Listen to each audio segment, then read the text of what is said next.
What's going on in the YNW Melly case? What's up guys, it's Trap Talk, and today I'm going to be talking about the YNW Melly case. In 2018, YNW Melly was accused of shooting YNW Juvie and YNW Sack Chaser. He was close friends with them, and if found guilty, he could be facing the death penalty.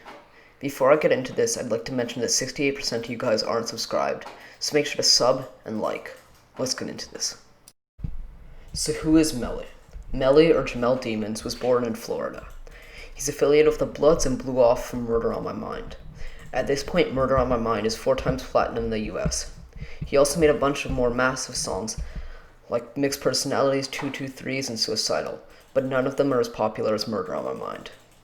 He's released 2 mixtapes and 1 album, and his brothers with YNW Beastline.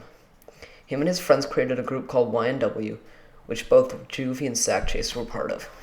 Let's get into the info on what was originally known about the case.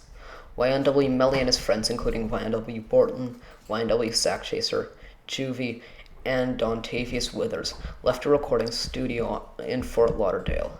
Originally, it was stated Melly left with Dontavius Withers. Later, the story was changed to Melly switching cars, although this was proven false with cell phone records. Borton, Juvie, and Sack Chaser drove along I-595 to I-575 and exited Miramar Parkway. They had reportedly just passed Southwest 160th Dykes Road when a car pulled up and started shooting at them. Bortland ducked to prevent being shot and didn't get killed, but Juvie and Sack Chaser weren't so lucky. He then reportedly headed directly to the Miramar emergency room. This seems like a pretty clear-cut case. So why did the cops suspect Melly and Bortland? The authorities started being suspicious of Bortland after they asked the residents of the area when the drive-by had occurred. They all said that they didn't hear any gunshots. After that, the authorities looked at their location during the incident. They did this by looking at the geo-tracking on their phones. When they did, it showed that they hadn't gone in the direction that they previously stated, and before arriving at the hospital, they did a few loops around the block. As I stated before, Melly never switched cars, which means he was either with Withers or Bortland and Juvie and Sack Chaser. I don't actually know if it's confirmed Melly was in the car with Bortland and the others. I tried checking, but I couldn't find a clear answer. It's believed that Melly pulled the trigger and was supposed to have been sitting on the back left of the car. The suspicious part of it is the loops. He could have simply mixed up the locations that they went, but it's a lot harder to accidentally do loops around a block and forget about that. If Melly did kill his friends, the most likely reason for them going around the block is to make sure that they're dead, so they don't say anything. The final piece of evidence is his song Murder on My Mind. Throughout the song, Melly's talking about murdering a friend. I hate that music can be used to sentence people, but even in this circumstance it's useless, because it was made before the murders. Let's go through Melly's possible motives in participating in the alleged murder. Originally, people thought the motive was Melly being jealous over their success. This was before Murder on My Mind was doing numbers, so Melly wasn't nearly as famous. The most likely motive is because either Sack Chaser or Juvie possibly threatened Melly's mom. In a clip, she talks about how a man, either Juvie, Sack Chaser, or Melly's stepdad, is threatening her. She then says, "Don't threaten me with guns because I have bigger guns." Although it's unclear if she's talking to them or to Melly's stepdad. Now I'm going to go over the proof that Melly may be innocent. I would like to specify this is in defense of Melly and not Bortland. One of the arguments is the bullet pathing doesn't add up. I'll have it on the screen right now.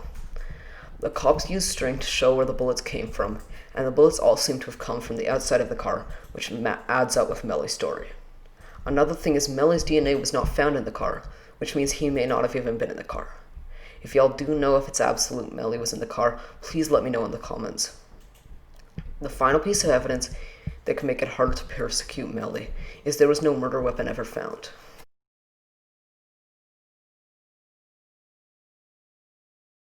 I think this is pretty obvious, but the jail systems in America have a lot of major problems.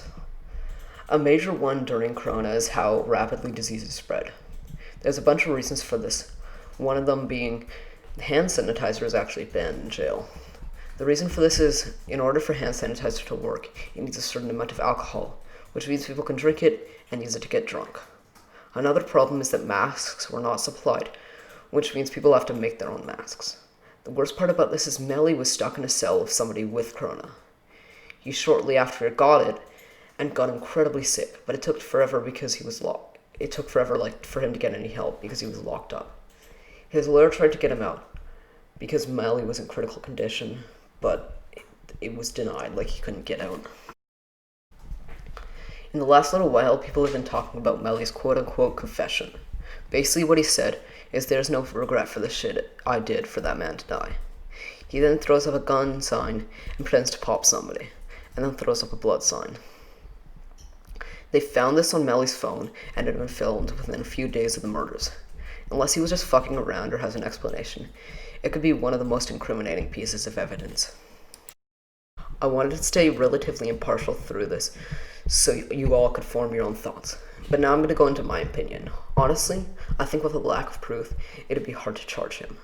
With just the stuff we know, I don't think he should be found guilty. The biggest thing is the lack of murder weapon and Melly's DNA. If more evidence comes out, my opinion could be changed drastically.